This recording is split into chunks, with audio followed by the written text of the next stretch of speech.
Hi friends, ఎలా ఉన్నారు? Welcome back to Fintech with Purna YouTube channel. Friends, ఎస్బీఐలో కొత్తగా ఎవరైతే అకౌంట్ తీసుకున్నారో వాళ్ళకి కొత్తగా ఏటీఎం కార్డు వస్తుంది. సో ఈ ఏటీఎం కార్డ్ని యాక్టివేట్ చేసుకోవడానికి మనం ఏటీఎం సెంటర్కో లేకపోతే బ్యాంకుకో వెళ్ళాల్సి వస్తుంది. సో ఎక్కడికి వెళ్లకుండా ఇంట్లోనే కూర్చొని ఏటీఎం కార్డ్ని ఎలా యాక్టివేట్ చేసుకోవాలి, పిన్ ఎలా జనరేట్ చేసుకోవాలని చెప్పేసి ఈ వీడియోలో చెప్పబోతున్నాను. వీడియోని స్కిప్ చేయకుండా చివరి వరకు చూస్తుండండి, లేకపోతే ఏమీ అర్థం కాదు. ఛానల్ని కనుక కొత్తగా చూసినట్లయితే ప్లీజ్ ఛానల్ సబ్స్క్రైబ్ చేయండి, పక్కనే ఉన్న బెల్ ఐకాన్ క్లిక్ చేసి ఆల్లో పెట్టండి, మరిన్ని వీడియోస్ చేయడానికి సహకరించండి. ఫ్రెండ్స్, ఫస్ట్ ఆఫ్ ఆల్ మీ ఫోన్లో ఉన్న మీ యొక్క గూగుల్ క్రోమ్ యాప్ ఓపెన్ చేయండి. ఓపెన్ చేసిన తర్వాత ఈ విధంగా పైన onlinesbi.com అని చెప్పేసి టైప్ చేసినట్లయితే మీకు కింద స్టేట్ బ్యాంక్ ఆఫ్ ఇండియా అని చెప్పేసి ఇక్కడ కనిపిస్తుంది కదా, అలా టైప్ చేసాక అలా వస్తుంది. దానిపైన క్లిక్ చేయండి. క్లిక్ చేసిన తర్వాత మీకు ఈ విధంగా లోపలికి అయితే ఇన్ అవుతుంది. ఇక్కడ మీకు కంటిన్యూ ఫర్ లాగిన్ అని చెప్పేసి ఆప్షన్ అయితే కనిపిస్తుంది. జస్ట్ 1 సెకండ్ ఇక్కడ ఇవ్వండి, ఈ విధంగా వస్తుంది అనమాట. ఓకే, ఇక్కడ లాగిన్ అనే ఆప్షన్ కనిపిస్తుంది కదా, సో దానిపైన క్లిక్ చేయండి. మీకు మీ యొక్క ఏటీఎం పిన్ని సెట్ చేసుకోవడానికి ఆన్లైన్లో మీకు కంపల్సరీ ఇంటర్నెట్ బ్యాంకింగ్ అయితే ఉండాలి. ఇంటర్నెట్ బ్యాంకింగ్ అయితే అవుతుంది.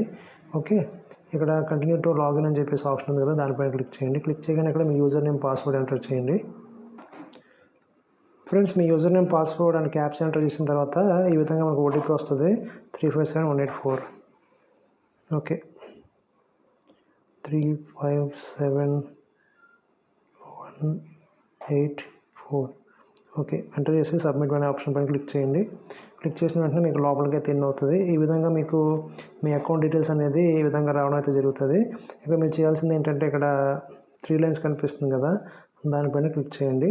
ఓకే, దీనిపైన క్లిక్ చేయగానే సర్వీసెస్ అని చెప్పేసి ఇక్కడ ఆప్షన్స్ అయితే వస్తాయి. ఇక్కడ మీరు గమనించినట్లయితే ఇక్కడ 1 2 3 4 5th ఆప్షన్ సెలెక్ట్ చేసుకోవాలి. ఈ సర్వీసెస్ అని చెప్పి ఆప్షన్ కనిపిస్తుంది కదా, దానిపైన క్లిక్ చేయండి. ఓకే, దీనిపైన క్లిక్ చేయగానే ఇక్కడ debit card services, loans, my certificates అని చెప్పేసి లాట్ ఆఫ్ ఆప్షన్స్ అయితే కనిపిస్తాయి. ఇదంతా కాదు, మనకి స్టార్టింగ్లో డెబిట్ కార్డ్ సర్వీసెస్ అని చెప్పేసి ఆప్షన్ ఉంది కదా, దానిపైన క్లిక్ చేయాలి.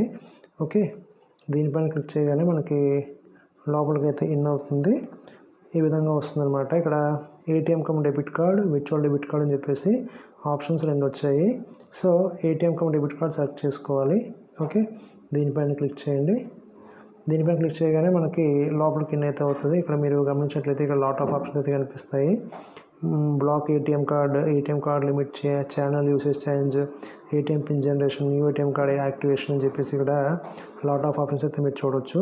ఇక్కడ మనకు కావాల్సింది ఏంటి, new ATM card activation, ATM pin generation అని చెప్పేసి 2 ఆప్షన్స్ ఉన్నాయి.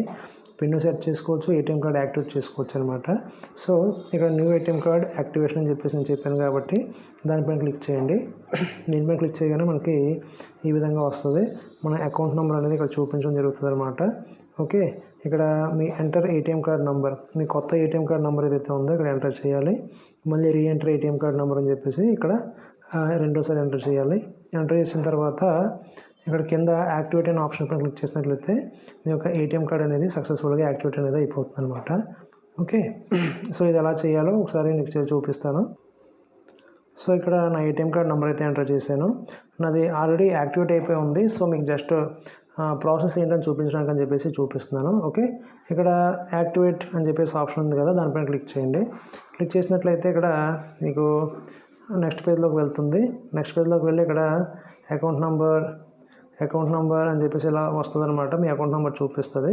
చూపించేసిన తర్వాత ఇక్కడ మీరు కార్డ్ నెంబర్ ఏదని చెప్పేసి మీరు ఏదైతే కార్డ్ నెంబర్ ఎంటర్ చేశారో ఇక్కడ మీకు చూపించడం జరుగుతుంది. ఇక్కడ కంట్రీ మన ఆప్షన్ పైన క్లిక్ చేయగానే మీకు ఏటీఎం కార్డ్ అనేది సక్సెస్ఫుల్గా యాక్టివేషన్ అనేది అయిపోతుంది అనమాట. ఇక్కడ చూసారా, enter high security password, enter high security transaction password అని చెప్పింది. ఇక్కడ చూడండి 638298 ఇలాగా మీకు ఓటీపీ వస్తుంది. 638298 ఈ విధంగా మీకు సెక్యూరిటీ పాస్వర్డ్ వస్తుంది. పాస్వర్డ్ వచ్చిన తర్వాత కన్ఫర్మ్ అనే ఆప్షన్ పైన క్లిక్ చేయండి. క్లిక్ చేసిన వెంటనే మనకి ATM card has been activated successfully అని చెప్పేసి ఇక్కడ ఆప్షన్ అయితే వచ్చిందనమాట. సో పాత ఏటీఎం కార్డ్ అయినా సరే, కొత్త ఏటీఎం కార్డ్ అయినా సరే మీకు ఈ విధంగా ఒకవేళ బ్లాక్ అయిపోయినట్లయితే కనుక ఈ విధంగా మీరు యాడ్ చేసుకోవచ్చు. కొత్త ఏటీఎం కార్డ్ అయినా సరే మీరు ఈ విధంగా యాక్టివేట్ చేసుకోవచ్చు. ప్రాసెస్ మీకు అర్థమైంది అనుకుంటున్నాను. సో ఇప్పుడు మనం ఒకసారి బ్యాక్కి వెళ్ళి పిన్ ఎలా సెట్ చేసుకోవాలో అది కూడా చూద్దాము. సో నేను ఏటీఎం పిన్ జనరేషన్ ఆప్షన్లోకి వచ్చాను. ఇక్కడ కూడా సేమ్ ఇలాగే వస్తుంది. Using 1 time password, using profile password అని చెప్పేసి ఉంది. ఓటీపీ అనే ఆప్షన్ పైన క్లిక్ చేద్దాము. క్లిక్ చేసిన తర్వాత మీకు ఈ విధంగా ఒక వన్ టైం పాస్వర్డ్ అనేది మళ్ళీ మీ ఫోన్కి మెసేజ్ అయితే వస్తుంది. 783131 78331. ఓకే, ఎంటర్ చేసి సబ్మిట్ అనే ఆప్షన్ పైన క్లిక్ చేయండి. క్లిక్ చేసిన వెంటనే మనకి ఈ విధంగా ఆప్షన్స్ అయితే వస్తాయి. మీ సేమ్ ఇలాగే మీ యొక్క బ్యాంక్ అకౌంట్ నెంబర్ కనిపిస్తుంది. కింద కంటిన్యూ ఆప్షన్ పైన క్లిక్ చేయండి. క్లిక్ చేసిన వెంటనే మనకి నెక్స్ట్ పేజ్ అనేది ఓపెన్ అవుతుంది. ఇక్కడ మీ కార్డ్ నెంబర్ ఏదైతే మీరు ఇప్పుడు కార్డ్ యూస్ చేస్తున్నారో లేదా కార్డ్ ఎంటర్ చేసి యాక్టివేషన్ చేసుకున్నారో ఆ కార్డ్ నెంబర్ అనేది మీకు చూపిస్తుంది. ఓకే, ఆ కార్డ్ నెంబర్ పైన మీరు ఇలా టిక్ చేయాలి. టిక్ చేసిన తర్వాత ఈ కార్డ్ నెంబర్ అనేది ఇక్కడ మీకు చూపించడం జరుగుతుంది. సో ఇక్కడ గమనించినట్లయితే నాకు ఆల్రెడీ 2 ATM కార్డ్స్ అయితే పాస్ట్లో వచ్చున్నాయి. అవన్నీ ఎక్స్పైర్డ్ అయిపోయాయి. కొత్త కార్డ్ ఏదైనా వచ్చిందనమాట. సో ఇక్కడ సబ్మిట్ అనే ఆప్షన్ పైన క్లిక్ చేయండి. సబ్మిట్ అనే ఆప్షన్ పైన క్లిక్ చేయగానే మీకు ఈ విధంగా నెక్స్ట్ దానిలోకి వెళ్తుంది. Enter first 2 digits of your desired pin. Desired pin అంటే ఏంటంటే మీకు ATM కార్డ్ తీసుకోగానే మీ ఫోన్కి ఒక 4 అంకెల పిన్ అనేది వస్తుంది. ఫర్ శాంపుల్ అనమాట. ఆ పిన్లో ఫస్ట్ 2 digits అనేది ఎంటర్ చేయమని చెప్పేసి వీళ్ళు అడుగుతున్నారు అనమాట. ఈ 2 digits మీరు ఎంటర్ చేయగానే సబ్మిట్ చేయగానే మీకు పిన్ అనేది పెట్టుకోమంటుంది. పిన్ అనేది పెట్టుకున్న తర్వాత మీ యొక్క ATM కార్డ్ పిన్ అనేది సక్సెస్ఫుల్గా యాక్టివేట్ అయిపోద్ది అనమాట. సో ఈ విధంగా మీరు మీ యొక్క SBI ATM కార్డ్ని యాక్టివేషన్ చేసుకోవచ్చు అండ్ పిన్ కూడా మార్చుకోవచ్చు. సో ఫ్రెండ్స్, మీకు అర్థమైంది అనుకుంటున్నాను. ఇది వాళ్ళ వీడియో కనుక మీకు నచ్చినట్లయితే ప్లీజ్ లైక్ చేయండి, షేర్ చేయండి, ఛానల్ సబ్స్క్రైబ్ చేసి సపోర్ట్ చేయండి. Thank you for watching.